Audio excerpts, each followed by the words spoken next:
Hi guys, welcome to my channel. कैसे हैं आप लोग? तो शुरू करते हैं हम लोग अपनी आज की वीडियो हमारी होने वाली इस बात के ऊपर कि ये जो दो शब्द हैं सोशलिस्ट और सेकुलर, ये जो हमारे प्रियम्बल में हमारे 42nd अमेंडमेंट एक्ट इन 1976 के द्वारा जो डाले गए थे, तो उनके पीछे अभी भी क्यों डिबेट चल रही है, इसके फेवर में कौन से आर्ग्यूमेंट्स आए, कौन से आर्गूमेंट इसके अगेंस्ट में आए, कैसे जो इंडिया का सेकुलर है वो वेस्टर्न कंट्री से अलग है, सेम सोशलिस्ट जो प्रिंसिपल्स हैं वो कैसे अलग हैं अदर वेस्टर्न कंट्रीज से। इन सब के ऊपर हम लोग बहुत अच्छे चर्चा कर लेंगे, ठीक है ना। कुछ आर्टिकल्स भी हम लोग देख लेंगे, बहुत सारे जो लीगल जुडिक्शंस आए वो भी हम लोग देख लेंगे, ठीक है ना। तो शुरू करते हैं हम लोग अपना आज का वीडियो। ये सारी स्लाइड्स मैं आप लोगों को ज़रूर दिखाऊंगा, बट पहले हम लोग उस वाले पेज पे आ जाते हैं जहाँ पर हम समझाएंगे। अच्छा चलो पहले प्रियम्बल से ही आ जाते हैं। अगर मैं आपसे पूछूं कि प्रियम्बल क्या है, तो प्रियम्बल एक इंट्रोडक्टरी स्टेटमेंट होता है ना, या फिर एक तरीके से आप समरी मान लो पूरे कॉन्स्टिट्यूशन में। ये हमारी कोर वैल्यूज़ को हाईलाइट करता है, गाइडिंग प्रिंसिपल्स को बताता है, और क्या क्या हमारे ऑब्जेक्टिव्स हैं उनको समझाता है, ठीक है ना। अगर हम लोग देखें कि 26 जनवरी 1950 में हमारा प्रियम्बल कैसा दिखता था, तो इस बात को नोट करिएगा दोस्तों कि उस टाइम पर हमारे प्रियम्बल में सोवरेन शब्द था, करेक्शन सोवरेन शब्द था, डेमोक्रेटिक शब्द था और रिपब्लिक शब्द था, ठीक है ना।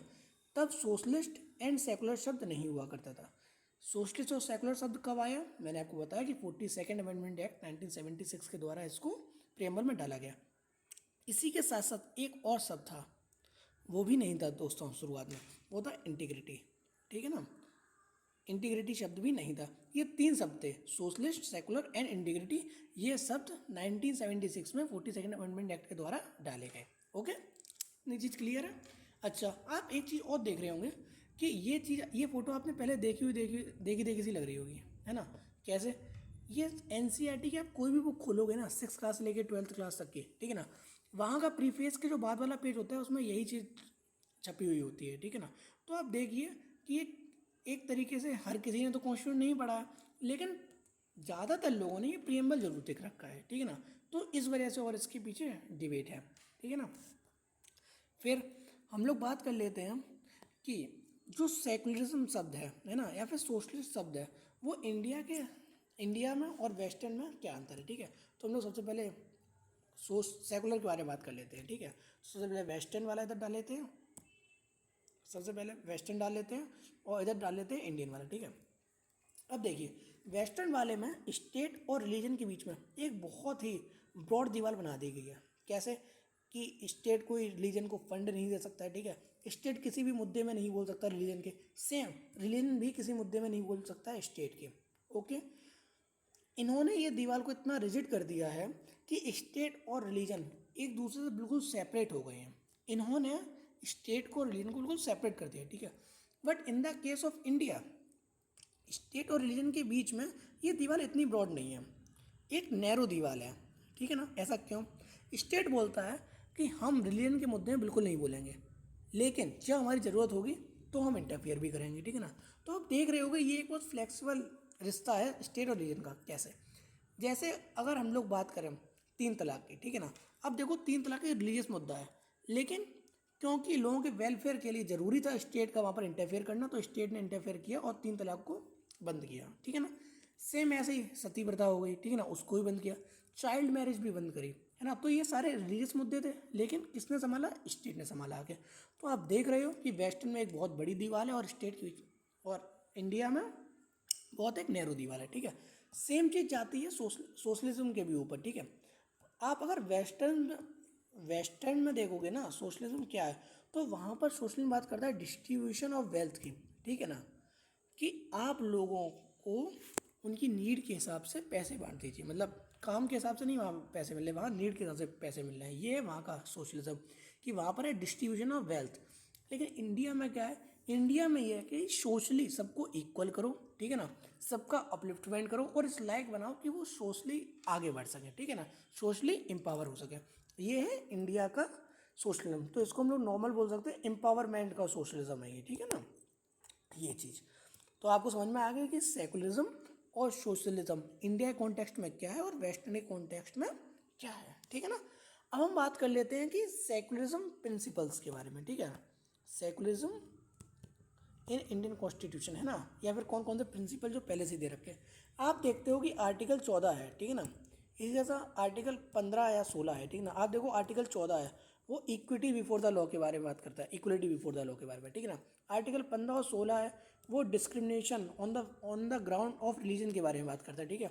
आर्टिकल 25 से 28 तक जो आर्टिकल्स है ना, वो फ्रीडम ऑफ रिलीजन की बात करते हैं। इसी के साथ साथ आर्टिकल 44 है, वो यूसीसी की यूनिफॉर्म सिविल कोड की बात करता है।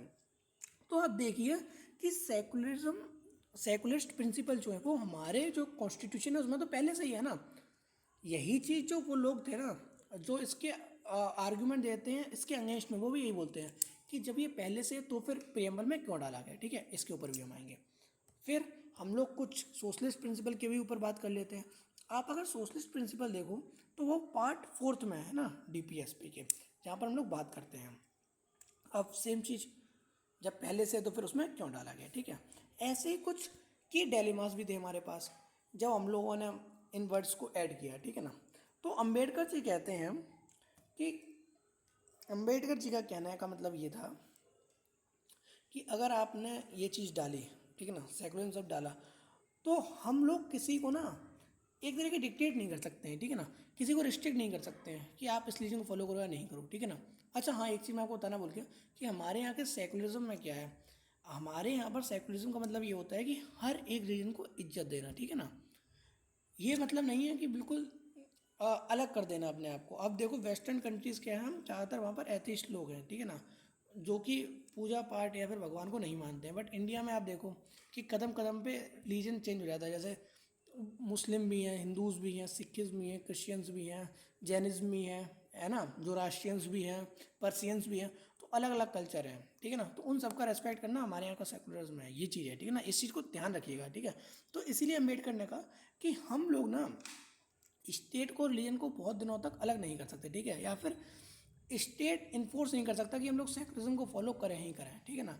फिर नेहरू जी का ये कहना था कि ये कहीं सुपरफिशियल सिम्बोलिज्म ना बन जाए, ठीक है ना, कि हम इतना बढ़ा चढ़ा के दिखा रहे हैं सेकुलरिज्म को, ठीक है ना। ऐसे ही कुछ नेता थे, उन्होंने कहा मिस इंटरप्रिटेशन ना हो जाए। जैसे सेकुलरिज्म को कुछ लोग एंटी रिलीजियस भी मानते हैं। अगर मैं हिंदू हूँ और मेरे सामने कोई सेकुलर खड़ा है तो मैं उसे ये बोल सकता हूँ कि अरे भाई, तुम अगर हिंदू धर्म को नहीं मान रहे तो तुम एंटी रिलीजियस हो, ठीक है ना। और होता क्या है कि आप जब एक कंट्री को सेकुलरिस्ट बना देते हैं तो फिर वहाँ पर जो स्टेट का इन्फ्लुएंस कम हो जाता है, ठीक है ना। तो फिर वो लॉज नहीं बना सकता उसके ऊपर।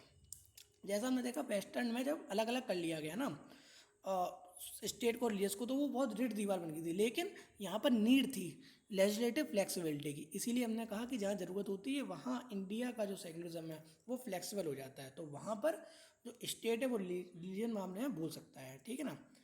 अच्छा, ये हो गया सेकुलर के ऊपर बात। अब हम लोग थोड़ी सी बात कर लेते हैं सोशलिज्म के ऊपर, ठीक है। अब इनके ऊपर ये क्या आरोप है, ठीक है ना। ये बोला जाता है सोशलिज्म के ऊपर एक डिलेमा ये है कि ये वर्ड जब एक्ट करे गए, ठीक है ना, इमरजेंसी के टाइम पर करे गए थे, ठीक है ना। अब देखो तुमने सोशलिज्म वर्ड डाल दिया अपने प्रीएम्बल में। अब आप देखो जो अदर कंट्रीज है, जैसे जो कैपिटलिस्ट कंट्री हैं, ठीक है, उन्हें तो ये समझ में आएगा कि इंडिया जो है वो सोशलिज्म जो प्रिंसिपल है उनको अपना रही है। दैट मीन्स वो शायद यूएसआर के इन्फ्लुएंस में आ रखी है, ठीक है ना। तो अब देखो अदर कंट्रीज़ का जो कैपिटलिस्ट कंट्री होंगी, ठीक है ना, उनका सपोर्ट भी तो कम हो सकता है ना। तो एक ये भी डिलेमा था, ठीक है ना। अच्छा, अब मैंने आपको ये बताया कि ये कॉन्फ्लिक्ट कैसे स्टार्ट हुआ, तो मैं थोड़ा सा आपको ये ब्रीफ हिस्ट्री बता देता हूँ, ठीक है ना। आप देखो जो 42nd अमेंडमेंट एक्ट हुआ 1976 के टाइम पे, तो उस टाइम पर जो लोग थे उन्होंने बोला, या फिर जो बाद में भी आके जो लोगों ने बोला कि आपने सेकुलर वर्ड डाला, आपने सोशलिज्म वर्ड डाला, किससे पूछ के डाला। तो लोगों का कहना ये था कि बहुत कम लोगों से कंसेंट ली गई है, ठीक है ना, ये कुछ चंद लोगों का फैसला है। दूसरी चीज़ बोली गई कि ये इम्पोजिशन ऑफ वेस्टर्न आइडियोलॉजी है। अच्छा, वो कैसे हुआ? ऐसा था कि 1971 के टाइम पर इंडिया और पाकिस्तान का युद्ध हुआ था, जब बांग्लादेश लिबरेट हुआ था, ठीक है ना। तो उस युद्ध में यूएसएसआर, जो आज का रशिया है, ठीक है ना, उसने इंडिया का मदद करे था, ठीक है, इंडिया की मदद करी थी। तो लोगों का कहना ये है कि क्योंकि यूएसएसआर ने इंडिया की मदद करी तो उसके बदले में जो इंदिरा गांधी हैं उन्होंने उनके इन्फ्लुएंस में आकर ये जो सोशलिस्ट शब्द है वो प्रियम्बल में डाला, ठीक है ना। तो इसे वेस्टर्न इम्पोजिशन और बोला जाता है। समझ गए आप ये चीज़ें। फिर अब जो आर्ग्यूमेंट है जो अगेंस्ट में बोले जाते हैं ना उनके, वो यही है कि अलग से ये दो शब्द डालने की कोई ज़रूरत ही नहीं थी, जबकि वो वैल्यूज़ पहले से ही शो कर रहे थे हमारे कॉन्स्टिट्यूशन के अंदर। दूसरा था कि जो कॉन्स्टिट्यूशन एथोस है ना, वो उनके साथ गलत हुआ है क्योंकि 1976 में क्या इमरजेंसी लगी तब ये चीज़ लगाया गया। थर्ड, वेस्टर्न आइडियाज़ के इम्पोजिशन हुआ। और फोर्थ, प्रीएम्बल में एक बार अमेंडमेंट हो जाता है तो फिर उसकी पवित्रता के ऊपर बात आ जाती है, दैट मीन्स उसमें बार बार अमेंडमेंट होते रहेंगे, ये चीज़ बोली गई। जो फेवर में आर्ग्यूमेंट्स हैं वो ये बोले गए कि अगर जब हमारा कॉन्स्टिट्यूशन इसी तरीके डिज़ाइन है, जब उसमें पहले से ही था तो हमने डाल दिया तो कोई गलत चीज़ नहीं करते, ठीक है ना। तो ये सारी चीज़ें थी। और जो फेवर में ही कुछ चीज़ें आती हैं, जैसे केशवानंद भारती केस हुआ, ठीक है। केशवानंद भारती केस आपको पता होगा 1973 में हुआ केशवानंद भारती केस, ठीक है। उसमें बोला गया कि सोवरेन और सोशलिज्म, और सॉरी, जो सोशलिस्ट और सेकुलर ये जो दो शब्द हैं उन्हें पार्लियामेंट भी नहीं हटा सकती है प्रियम्बल के अंदर से। दैट मीन्स जो बेसिक स्ट्रक्चर है उसके साथ कोई भी छेड़छाड़ नहीं हो सकती, ठीक है। ये था केशवानंद भारती केस।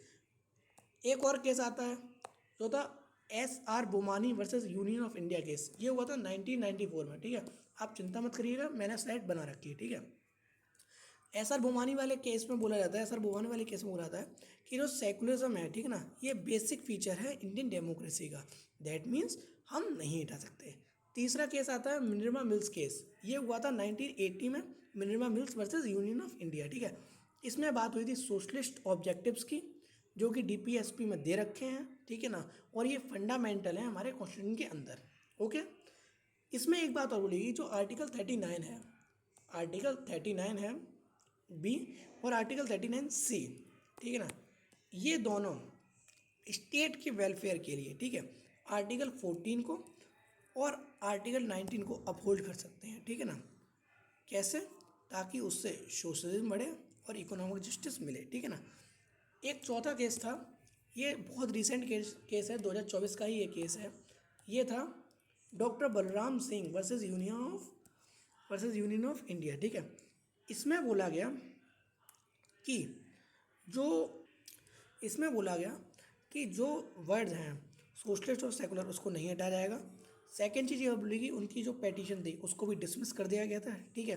क्यों? क्योंकि ये upholding their validity and alignment with constitution. आप देखो कि जो सोशलिस्ट और सेकुलर है, ठीक है ना, ये शब्द पहले कॉन्स्टिट्यूशन की वैल्यूज़ को दिखाते हैं, फिर प्रेम्बल में डाले गए, ठीक है ना। अब ये उसकी वैल्यूज़ को दर्शा रहे हैं तो ये कुछ गलत नहीं है, तो उनकी जो पेटिशन थी उनको खारिज कर दिया गया।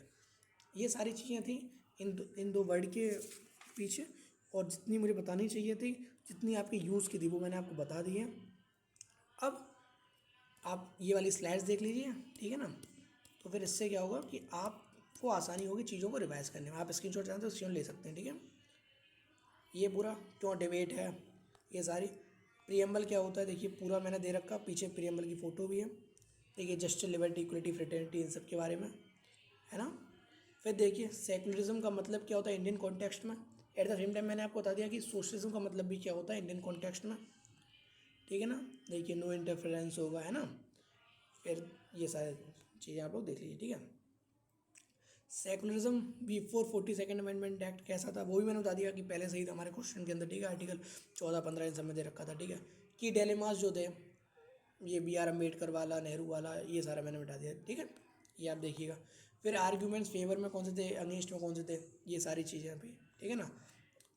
अब यहाँ पर देखिए जैसे जुडिशियल इंडोर्समेंट की जो मैंने बात करी थी, ठीक है ना, जो भी लीगल चीज़ें हैं, तो केशवानंद भारती केस हो गया, इन्हें बताइए, मैं हाईलाइट कर देता हूँ केशवानंद भारती केस को। केशवानंद भारती के 1973 में, है ना, इंपॉर्टेंट है केशवानंद भारती केस।